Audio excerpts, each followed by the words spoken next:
Friends, आज का chapter है हेल्थ इंश्योरेंस अंडरराइटिंग।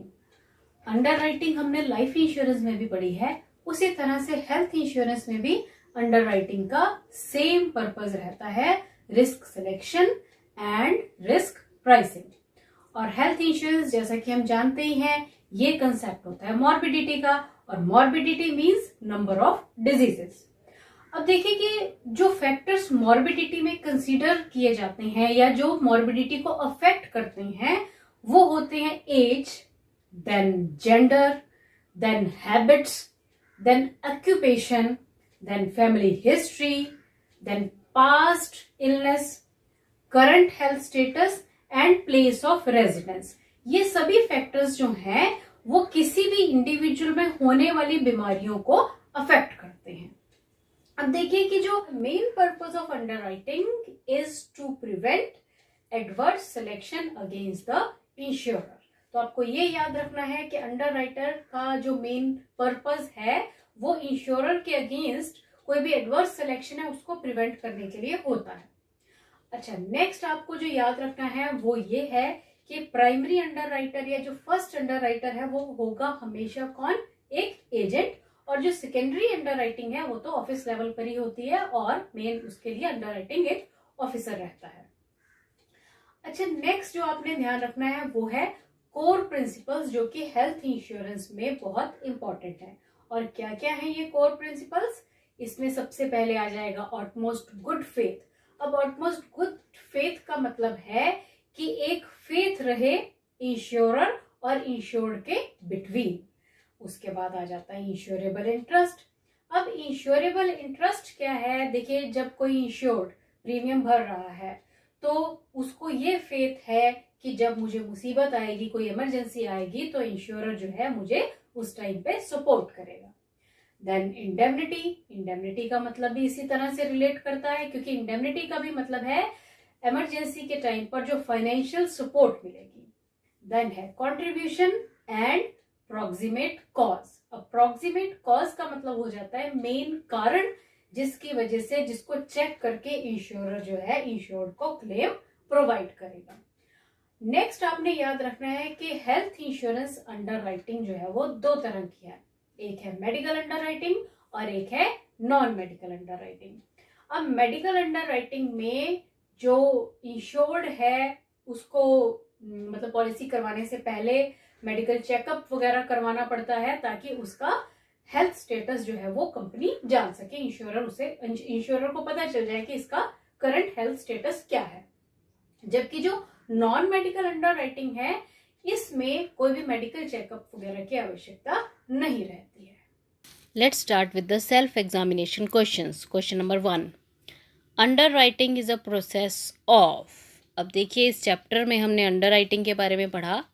तो अंडरराइटिंग जो प्रोसेस है वो होता है for risk pricing and risk selection, यानी कि रिस्क को पहले चेक करना, कैलकुलेट करना और फिर उसका एक प्राइस सेट करना। सो सही option is option number 3, that is risk selection and risk pricing. Now the next question is the principle of utmost good faith in underwriting is required to be followed by dash. So options are insurer, insured, both insurer and insured and medical examiner. तो देखिए, जब हम under writing करते हैं उसमें एक good faith होना चाहिए, आपस में समझदारी होनी चाहिए, एक दूसरे पर भरोसा होना चाहिए, और ये रूल जो है वो दोनों को ही फॉलो करना चाहिए, चाहे वो इंश्योरर है चाहे वो है इंश्योर्ड। तो सही ऑप्शन जो है वो है option number 3। Now the next question is Which of the following factor doesn't affect the morbidity of an individual?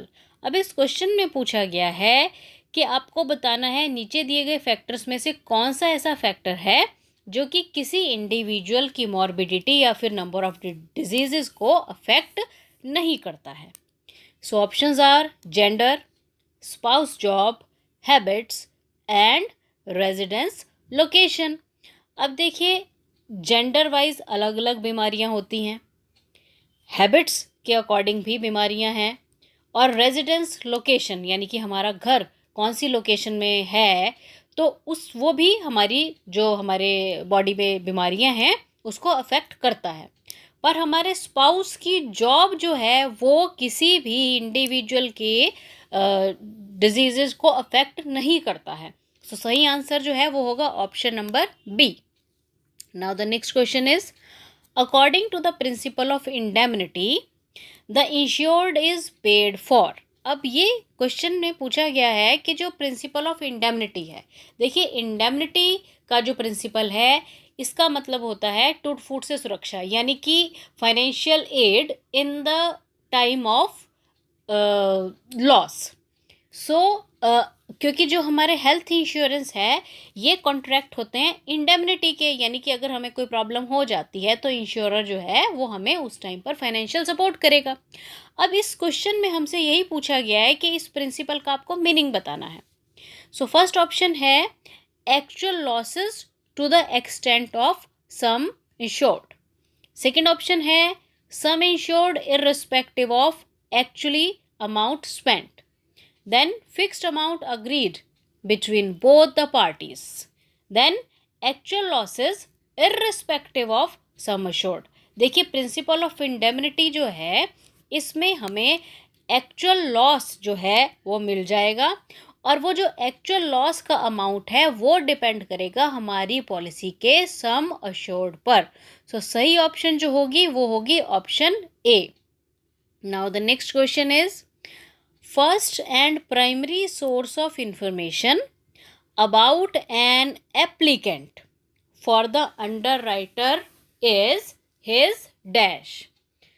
ये क्वेश्चन पूछ रहा है कि किसी भी एप्लीकेंट का पहला और प्राइमरी सोर्स ऑफ इंफॉर्मेशन एक अंडरराइटर के लिए क्या होता है।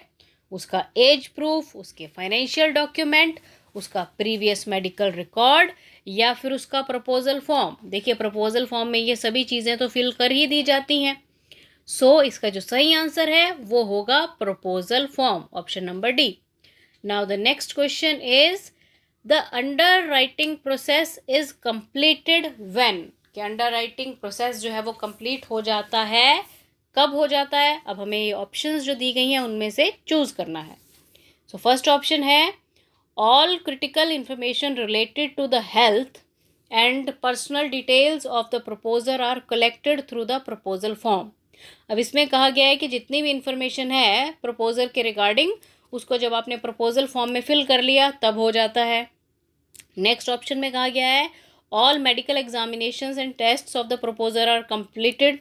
अब जब कहते हैं कि प्रपोजर के सारे टेस्ट जो है मेडिकल टेस्ट हो गए हैं तब हो जाता है अंडर राइटिंग प्रोसेस कंप्लीट। और सी ऑप्शन में कहा गया है कि the received information is carefully assessed classified into appropriate risk category. कि जो हमें इंफॉर्मेशन मिली है उसको प्रॉपरली केयरफुली असेस किया जाएगा और फिर रिस्क की कैटेगरी के हिसाब से उसको क्लासिफाई किया जाएगा। ठीक है, तो सही आंसर तो इसका ऑप्शन सी है। अब मैं आपको डी भी बता देती हूँ कि वो सही क्यों नहीं है। अब इसमें कहा गया है कि policy is issued to the proposer after risk selection and pricing. अब देखिए कि डी ऑप्शन में तो ये कहा गया है कि पॉलिसी प्रपोजर को इशू कर दी गई है, जब पॉलिसी उसे मिल गई तो वो तो पॉलिसी कंप्लीट ही हो गई है। पर अंडर राइटिंग का प्रोसेस जो है वो सिर्फ रिस्क की प्राइसिंग और कैलकुलेशन के लिए है, जो कि ऑप्शन सी में बोला गया है। इसका सही आंसर जो होगा वो होगा ऑप्शन नंबर सी।